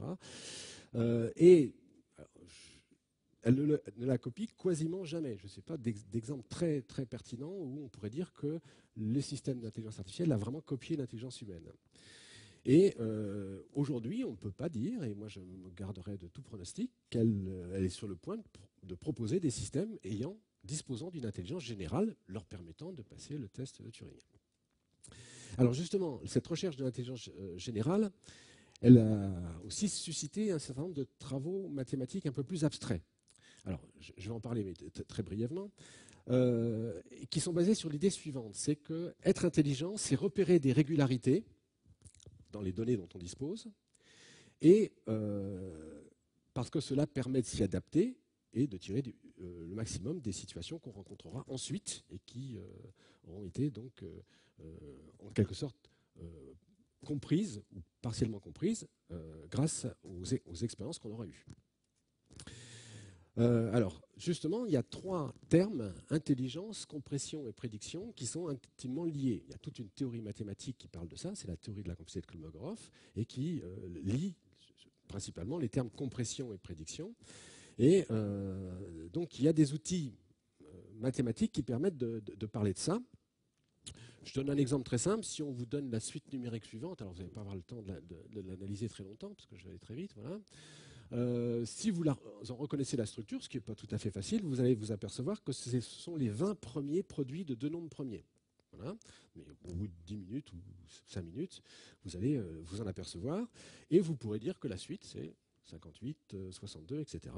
Donc, le fait de comprendre les données qui sont sur la première ligne bleue, ça permet 2 choses. D'en donner une version plus compressée, comprimée, et puis ça permet de prévoir ce qui va se passer ensuite. Donc c'est vraiment cette idée intelligence, compression, prédiction. Alors, il y a un théoricien qui s'appelle Ray Solomonoff, qui est l'initiateur de la théorie algorithmique de l'information, qui a qui a insisté sur ce point-là et qui a proposé les bases d'une théorie mathématique qui permet d'approfondir cette idée-là. Donc, lui, il présente ça comme une version du rasoir d'Occam. Les multiples ne doivent pas être utilisés sans nécessité, ce qui traduit en langage un peu plus précis. Entre toutes les explications compatibles avec les observations, donc on est dans une situation, on a des observations. Il y a souvent plusieurs façons de comprendre ou de donner une synthèse de ces observations qu'on a faites, mais c'est la plus concise, donc la mieux compressée, qui sera la plus probable. Donc c'est une idée pour et être intelligent, ça va être justement être capable de repérer des régularités et d'en tirer les versions les plus concises, qui seront les plus probables, donc qui nous permettront le mieux de prévoir ce qui va se passer dans la suite. Alors, Kolmogorov a développé cette théorie de l'information qui permet de parler de manière très précise sur un plan mathématique, et il définit cette concision de l'information en termes de taille du plus court programme qui engendre les données. Je ne vais pas insister là-dessus. Ça permet de mathématiser complètement l'idée de Solomonoff. Et ça a donné lieu à une théorie générale de l'intelligence qui a été en particulier beaucoup travaillée par Marcus Suter, qui a produit un livre assez récemment dessus. Et c'est une voie un peu théorique pour aborder l'intelligence artificielle. Et l'idée qui en ressort, c'est qu'on peut définir une mesure générale universelle, donc unique, c'est l'idée qu'il n'y a qu'une seule intelligence, pour mesurer l'intelligence, et dit en termes non mathématiques, mais Marcus Suter en propose une version mathématique, c'est la réussite moyenne d'une stratégie dans l'ensemble des environnements envisageables. Donc, je ne détaille pas tout ça, mais pour vous dire que cette réflexion, commencée avec Solomonoff, Kolmogorov et poursuivie en particulier par Hutter, conduit à une conception qui a une forme d'intelligence, il n'y en a pas plusieurs, ou plus exactement qu'on peut toutes réunir toutes les formes d'intelligence en une seule. Et donc, ça donne lieu à des développements théoriques qui, malheureusement, ont du mal un peu à trouver des applications directes aujourd'hui, en tous les cas. Et alors, pour que ce soit un petit peu plus concret, Marcus Hutter a proposé un prix, donc qui est toujours en cours d'exécution. Enfin, vous pouvez toujours participer à ce jeu-là. Donc, il a proposé de compresser les données contenues dans l'encyclopédie Wikipédia. Donc, en fait, c'est qu'une partie de l'encyclopédie Wikipédia. Et au fur et à mesure qu'on réussit à mieux compresser les données de Wikipédia, donc on arrive à l'encyclopédie Wikipédia, elle contient des connaissances. Ces connaissances, elles décrivent des régularités de notre monde. Et plus on aura une compréhension fine, algorithmique, plus on aura réussi à mettre dans une machine une compréhension fine, plus on pourra la compresser, d'après cette idée générale, cette conception générale de l'intelligence. Donc le prix, il se gagne progressivement, c'est-à-dire si vous arrivez à compresser de temps, vous gagnez une certaine somme d'argent, si vous arrivez à le compresser un peu plus, vous gagnez une somme d'argent. Et donc ça, c'est pour rendre un petit peu concret l'idée théorique que j'ai évoquée. Et j'arrive à la conclusion. L'intelligence artificielle, elle connaît des développements remarquables et des réussites spectaculaires. Le jeu de poker, moi je trouve que c'est vraiment une très belle réussite. Le jeu de Go aussi, évidemment. Dans divers domaines et pour traiter de divers problèmes spécialisés, elle garde des difficultés avec l'intelligence générale. Elle a toujours des difficultés avec l'intelligence générale. Peut-être qu'il y a un espoir si on arrive à approfondir mieux les questions théoriques qui sont liées à une définition de l'intelligence et donc liées au dernier aspect que j'ai évoqué, l'utilisation de la théorie algorithmique de l'information. C'est une hypothèse, c'est un souhait peut-être.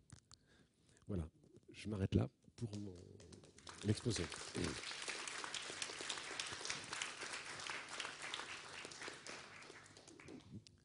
Merci beaucoup. Vous avez sûrement des questions. Je vais vous passer le micro.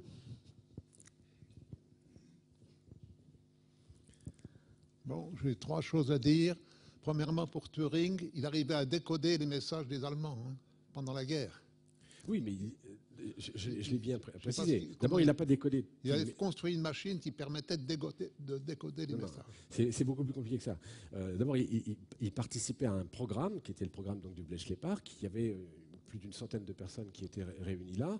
Il était l'une des personnes, il a joué un rôle important, mais ce n'est pas lui qui a décodé. Et les machines qui ont été construites, il y en a eu plusieurs.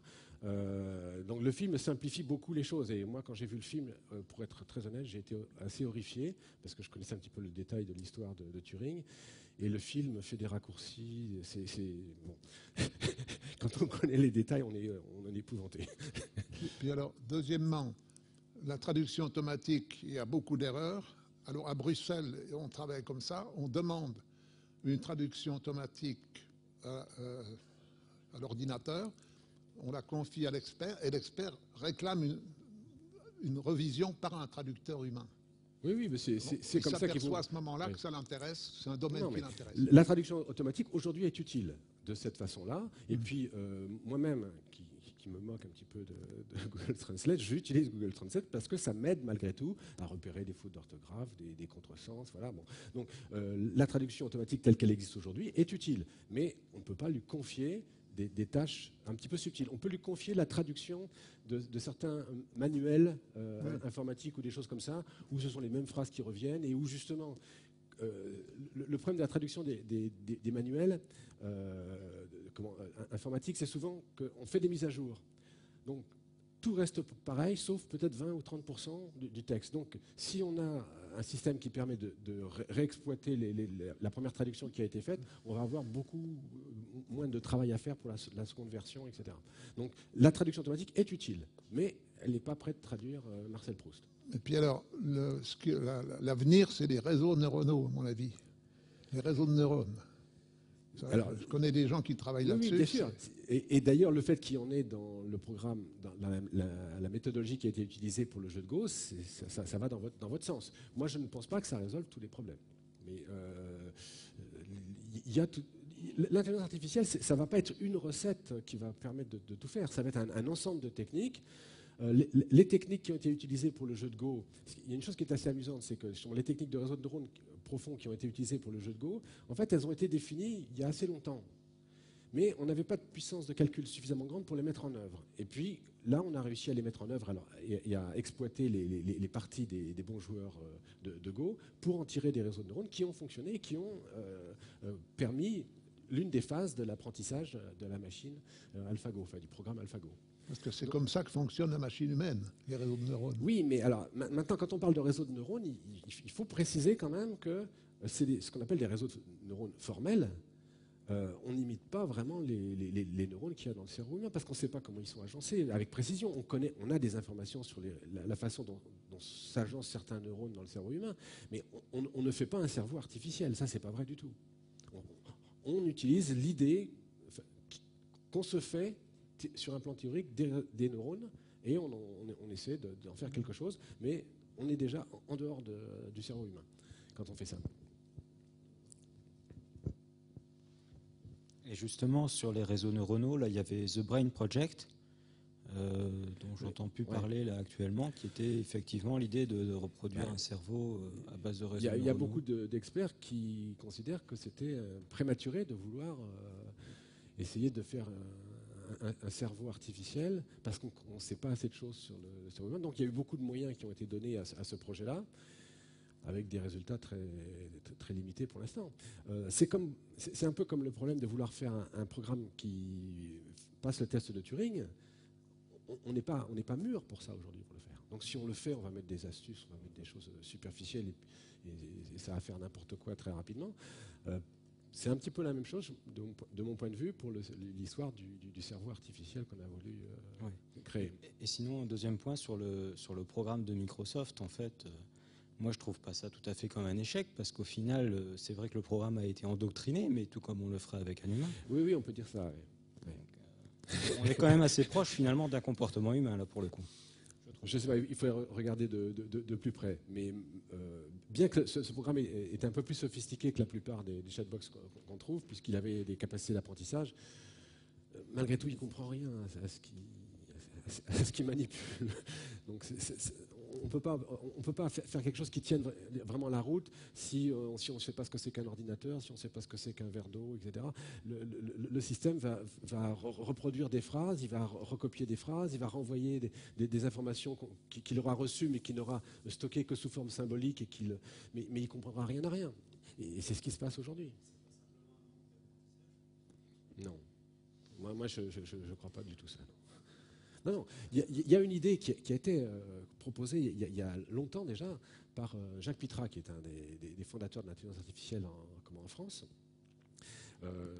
Mais c'est une idée théorique qui est très séduisante, c'est de faire un œuf logiciel. C'est-à-dire un système qui contienne un minimum de compréhension et qui ait des interactions avec le monde extérieur, et qui ensuite, un peu comme un enfant, se développe, progresse, et puis acquiert des connaissances, se perfectionne, les rend plus précises, etc. Aujourd'hui, on ne sait pas faire cet œuf logiciel. Cet œuf minimum qui ensuite va se développer tout seul. Si on savait le faire, on aurait résolu le problème de l'intelligence artificielle. Mais voilà, on ne sait pas le faire. Ça va peut-être dans la ligne de ce que vous indiquez là. J'aurais bien voulu entendre vos réflexions sur l'un des aspects de l'intelligence humaine que j'appellerais le bon sens. C'est-à-dire un ensemble de comportements, de connaissances qu'on n'a jamais apprises, mais qu'on connaît parce qu'on les connaît. Par exemple, je sais que je mets mes chaussettes avant de mettre mes chaussures. Et pourtant, jamais personne ne m'a enseigné ça. Comment vous insérez ça dans la machine de Turing ? Alors, non, mais ce problème du bon sens, c'est ce que moi j'ai appelé le problème de l'intelligence générale. Donc c'est le même problème. On a des connaissances pas forcément très précises sur beaucoup de choses. Mais on sait les coordonnées, on sait comment elles se placent les unes par rapport aux autres, on sait qu'on met les bouteilles de lait dans le frigidaire, etc. On connaît des tas de petites choses comme ça. Et c'est sûr, par exemple, que pour faire de la bonne traduction, il faut qu'il y ait ça dans le système. Alors, il y a des tentatives qui ont été faites dans ce sens-là. Il y a des gens qui travaillent sur essayer de codifier les connaissances générales pour qu'ensuite elles puissent être réutilisées à bon escient par le système. Parce qu'il ne suffit pas de dire on met les bouteilles de lait dans le frigidaire et puis des tas de choses comme ça. Et il faut qu'ensuite, au bon moment, ces connaissances refassent surface, interagissent avec le processus qui est à l'œuvre. Et ça, c'est compliqué, c'est difficile. Alors, on peut réussir partiellement sur des domaines limités. Mais bon, là, aujourd'hui, il n'y a pas de truc. Il y a des projets, hein, en particulier aux États-Unis, avec Douglas Lenat. Il a travaillé toute sa carrière à développer des projets dans ce sens-là. Mais ça n'a pas vraiment réussi, on ne peut pas dire ça. Aujourd'hui, ça ne semble pas à notre portée immédiatement. Oui, j'ai une question qui est peut-être un peu naïve, enfin je ne sais pas, vous le direz. Je me place dans le cas des jeux où il existe une stratégie optimale inconnue. C'est le jeu d'échecs, par exemple. C'est bien, vous l'avez bien dit, hein, si j'ai un bon souvenir au début de l'exposé. Est-ce qu'on peut dire, oui ou non, que dans un de ces jeux, une de ces stratégies optimales, même à information complète, disons, au cours de la partie, un coup de cette stratégie peut-il paraître idiot ou mauvais à un bon joueur humain et se révéler vraiment fécond que vers la fin de la partie, par exemple? Je pense que oui. Est-ce qu'on peut dire ça ou est-ce que c'est complètement idiot de dire ça? Non, je pense que ça peut se produire. Et d'ailleurs, c'est ce qui se passe quand... Je ne sais pas si ma question est claire. Si, je comprends bien votre question. Est-ce qu'un coup de la stratégie optimale va pouvoir paraître totalement incongru à un joueur, oui. à un joueur d'un bon niveau? Je pense que ça se produit, oui. Dans le cas du jeu de dames, ça doit se produire. Parce que justement... Je pense au Go, par exemple. Oui. Hein. Je pense qu'au Go, c'est un peu ce qui s'est produit. Le joueur, le champion du monde, a été surpris par certains coups. Il a été déconcerté. Alors, le programme de Go, il ne joue pas la stratégie optimale. Hein. Il joue une bonne stratégie. J'ai bien compris. Pas la stratégie optimale. Mais je pense que la stratégie optimale sera déconcertante parce que la stratégie optimale, d'une certaine façon, elle voit tout. Elle voit tout. Et voyant tout, évidemment, elle fait des choses que celui qui même s'il est très bon joueur, qui n'a qu'une vision partielle, ne comprend pas. Et ça lui semble mystérieux. Non, c'est pas du tout à fait légitime. Et il est probable que ça sera le cas. Dans le cas du jeu de dames, je pense que c'est le cas déjà. Mais si un jour on connaît une stratégie optimale pour le jeu d'échecs, je pense qu'aussi ça sera surprenant pour les bons joueurs. Oui. Vous parliez tout à l'heure de stratégie.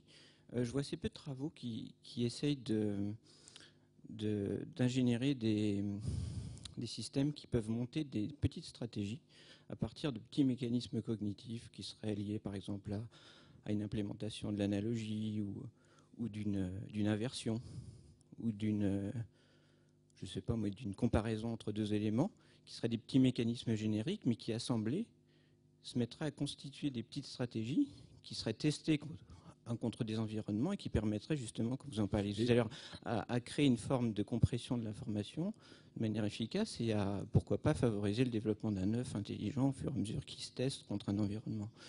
Et on parle de réseaux de neurones, mais les réseaux de neurones, c'est un principe. Je prends des entrées, une fonction de transfert, j'en sors des sorties, et ça s'applique sur toute la chaîne, mais il n'y a pas de petits mécanismes intelligents, un peu plus abstraits, au-dessus de ces connexions, qui permettent de construire des stratégies un peu plus évoluées que juste faire de la classification, ce genre de choses. Et ce type d'idée, vous voudriez l'appliquer à des jeux comme Alors,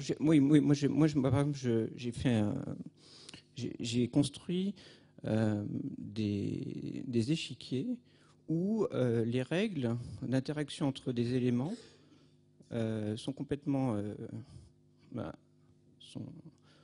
sont déjà aléatoires entre les éléments à chaque itération et sont pas triviales au sens où il y a un certain nombre de règles d'interaction entre les éléments.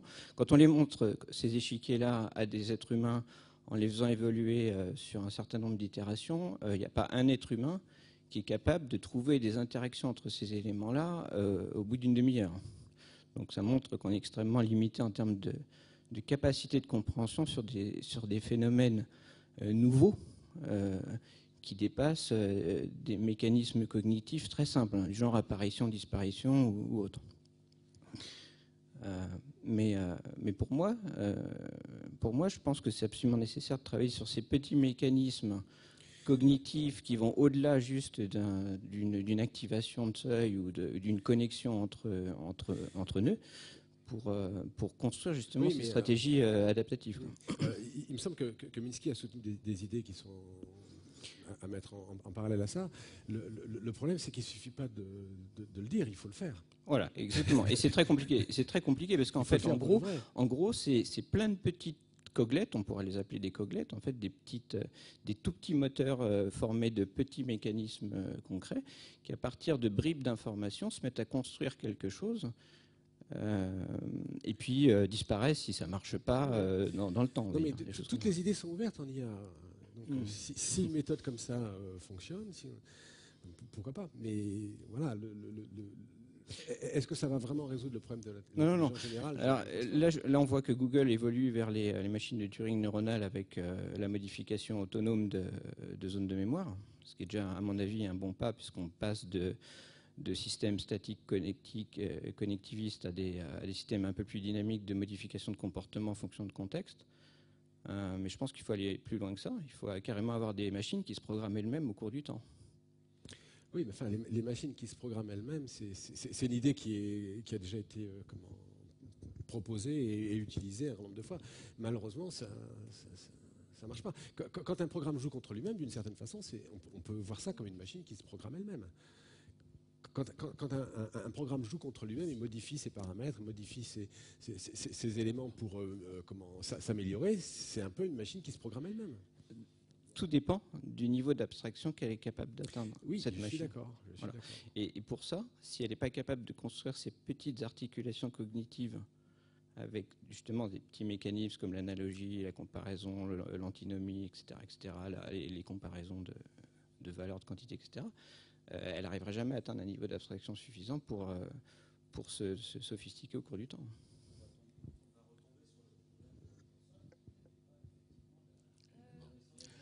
Oui. Oui, une autre question que j'espère idiote, hein, comme mon voisin tout à l'heure. Qu'entendait Turing par dialogue? Parce que tous les exemples compris, je m'exprime, je m'explique, tous les exemples qu'on a pris de dialogue sont des dialogues d'un grand Géopardy. C'est une question culturelle. On parle histoire, on parle musique, on parle philosophie, et l'autre répond oui, je connais, c'était avant, c'était après, etc. Mais pour moi, un dialogue, c'est également que pensez-vous, par exemple, on pose la question à une machine, et je ne pense pas qu'on soit à la veille d'une réponse. Que pensez-vous de l'interprétation de ce pianiste de l'œuvre, une œuvre de Schubert, par exemple? C'est complètement différent. Il s'agit plus simplement à ce moment-là d'une gigantesque somme de savoir qu'il pourrait... Qu'entend-on par dialogue? Pour moi, un dialogue, ça peut être aussi que pensez-vous de tel philosophe, par exemple? Dans l'idée de Turing, à ce moment-là, ça devient beaucoup plus complexe. Dans son texte, il s'explique assez clairement. Pour lui, effectivement, ça inclut des choses comme ça. À un moment donné, il parle de est-ce qu'on aime les fraises à la crème, et des choses comme ça. Il évoque toutes sortes tout est permis dans ces dialogues. Alors, comment c'est réalisé concrètement? Alors, c'était en 1950. Hein. Donc, Turing, il évoquait l'idée de télétype. Là, mais l'équivalent aujourd'hui, c'est un clavier dans une pièce, et puis une machine, et puis un être humain dans les deux autres pièces, et puis ils s'envoient des messages. Bon, après, il y a toutes sortes de variantes du test de Turing. On peut imaginer un test de Turing avec des personnages, des humanoïdes en face de vous. Et puis vous avez un homme et vous avez un humanoïde. La variante, ou plutôt ce que décrit Turing dans son texte, c'est par le biais de l'équivalent d'un clavier, ou des échanges de petits papiers, je crois même qu'il évoque ça. Des papiers sur lesquels il y a des questions, et puis il y a des réponses qui reviennent. Bon. Maintenant, on peut imaginer des choses plus sophistiquées, où pourquoi pas on se parle. Puis la machine, elle doit imiter la voix humaine, ou pourquoi pas on se rencontre, et puis il faut reconnaître l'humanoïde du véritable être humain. Donc, on peut imaginer des versions encore plus difficiles à passer que celles qu'a imaginé Turing.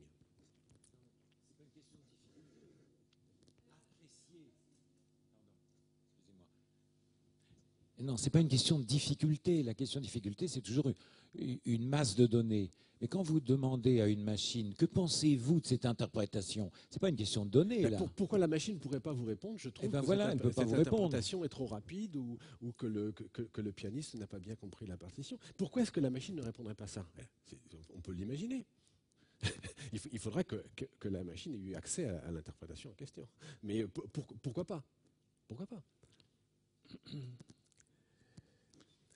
Alors, moi, j'ai 3 questions que je vais essayer de formuler et j'attends des réponses assez succinctes. La première, c'est... parce qu'il ne s'agit pas de s'étaler non plus. La première, c'est... Pour développer de l'intelligence artificielle, c'est des programmes dans lesquels on réfléchit, donc ça peut mettre des mois, voire des années à être conçu. Au niveau des financements de ces programmes, est-ce que c'est plutôt à visée publique? Est-ce que c'est plutôt privé? Parce que du coup, ça conditionne la finalité. Ça, c'était la première question. La réponse brève, c'est toutes sortes de financements existent. Vous voyez, Google aide à financer des programmes pour ces machines, mais pour d'autres choses. Il y a la recherche publique au CNRS qui est faite sur l'intelligence artificielle. C'est un sujet de recherche qui à la fois comporte des aspects théoriques et des aspects pratiques, voire immédiatement applicables. Si vous arrivez à faire un bon système de dialogue au téléphone pour vendre les produits d'un catalogue, ça va intéresser beaucoup de gens. Ok. Donc la réponse, c'est les deux. La seconde, c'était au sujet de l'intelligence. L'intelligence implique beaucoup la faculté d'adaptation. On prend comme référence l'humain, mais la nature est bondée d'intelligence. Chaque espèce a développé sa propre intelligence. Pourquoi se concentrer exclusivement sur l'humain? Est-ce que, en termes de proportion de recherches qui sont faites sur l'intelligence artificielle, est-ce qu'il y a une grande part qui est consacrée hors l'humain? D'une certaine façon, oui. Quand on cherche à faire des robots autonomes, et vous avez tous vu des images là, de ces pseudo-chiens, on cherche à faire des systèmes qui aient un certain sens de l'équilibre, qui soient capables de monter un escalier, qui soient capables de se déplacer sur un terrain rugueux. Et donc là, ce n'est pas l'intelligence humaine en particulier qui est visée et qu'on cherche à imiter, c'est l'intelligence d'un mammifère qui se déplace sur un terrain irrégulier. Et effectivement, il faut de l'intelligence. Il faut savoir à chaque instant faire fonctionner ses muscles de manière à ce que l'équilibre soit maintenu. C'est pas simple du tout. Pour un être humain qui marche sur 2 pieds, c'est peut-être un peu plus difficile, mais même sur 4 pieds, c'est pas si facile. Et donc, ces recherches-là, d'une certaine façon, elles ne se concentrent pas sur l'intelligence humaine. Je suis d'accord. Et maintenant, quand on cherche à faire de l'analyse d'image aussi, pour justement repérer des objets, on ne pense pas forcément spécialement à l'intelligence humaine, à la capacité qu'ont les humains de reconnaître que là il y a un fruit. On pense à la capacité générale qu'ont les êtres doués de cerveau et qui ont des yeux à reconnaître des objets dans un univers complexe et éventuellement brouillé. C'est sûr que beaucoup d'animaux sont très très agiles, voire ont des capacités bien supérieures aux capacités humaines pour reconnaître et analyser des images. On peut encore prendre une question. Voilà, monsieur. Oui, alors je vous remercie. J'ai été très intéressé par cette notion de compression. Et j'aimerais voir un petit peu, parce qu'en fait, d'après ce que je vois, bon, il y a la faculté d'adaptation, ça c'est clair pour l'intelligence. Alors la compression, ça serait un critère. Donc, comment on peut comprimer nous-mêmes? C'est sûr que sans arrêt, quand vous reconnaissez le visage d'un proche, en fait, vous avez en tête des informations qui vont s'appliquer, quel que soit l'éclairage, quelle que soit la position du proche, et vous allez le reconnaître. c'est que vous avez réussi à avoir d'abord une version assez abstraite du visage en question. Et puis, c'est pas un bitmap, c'est pas une copie pixel par pixel de la figure. Vous avez, d'une certaine façon, pour enregistrer ce visage, comprimé de l'inspiration, de l'information. Comment difficile de le dire très précisément, mais vous comprimez de l'information sans arrêt. Je disais que pour jouer à Jeopardy, les humains, ils n'apprennent pas l'encyclopédie Wikipédia, mais il y en a peut-être qui savent, alors peut-être pas Wikipédia, mais enfin une encyclopédie un peu plus réduite quand même, qui savent quasiment l'équivalent d'une encyclopédie, mais ils ne s'en souviennent pas mot à mot, ils ont plutôt organisé l'information d'une certaine façon, qui ne nécessite pas une mémorisation précise. Et donc, il y a une forme de compression qui s'est opérée. Ce sera la dernière question, madame. Ça m'évoque, moi, quelque chose depuis tout à l'heure sur le connu et le non connu. Par exemple, moi, je conduis en France, je vais avoir un certain degré d'opérabilité, enfin de technicité. Si je conduis en Italie, j'ai essayé en Toscane, j'arrive pas, je me plante et je suis pas du tout efficiente de la même manière parce que j'ai pas la langue, j'ai pas la culture, j'ai pas tous les critères environnementaux. Une machine, elle sera nécessairement bien en avance sur nous, si on lui intègre, incrémente, je sais pas comment on dit. La connaissance culturelle du lieu, du contexte environnemental, elle va s'adapter de manière stratégique les gens qui défendent, plus rapidement que nous. Les gens qui défendent l'idée que les voitures autonomes vont être très utiles et vont avoir un grand succès, un de leurs arguments, c'est de dire qu'ils auront moins d'accidents que nous. Alors, oui, non, mais ça, bien sûr. Moi, j'attends un peu de voir quand même. Effectivement, on pourra leur inculquer un style de conduite italien, un style de conduite indien, c'est autre chose encore, ceux qui connaissent l'Inde, un style de conduite américain, un style de conduite européen. Oui, pourquoi pas. Effectivement, ça sera relativement facile quand on aura réussi à les faire conduire vraiment de manière autonome. Parce qu'il y a l'idée dans l'intelligence artificielle que tout serait mis au même niveau, tout serait équivalent presque, alors que c'est pas comme ça. En rapport avec l'environnement, tout est singulier. Non, on peut très bien imaginer des systèmes qui, d'une certaine façon, c'est ce qui se passe dans les jeux d'échecs. Les jeux d'échecs, j'évoquais le jeu d'échecs et j'ai dit qu'il y a une fonction d'évaluation. Donc, fonction d'évaluation, c'est une fonction qui attribue une note à chaque position. Et elle est calculée d'une certaine façon. Mais dans les programmes de jeux d'échecs, cette fonction d'évaluation, en début de partie, elle n'est pas calculée de la même façon qu'en milieu de partie ou en fin de partie. Bon, donc, l'idée qu'il puisse y avoir diverses versions pour la conduite ou pour d'autres choses, oui, c'est tout à fait envisageable. Il n'y a aucune limitation là-dessus.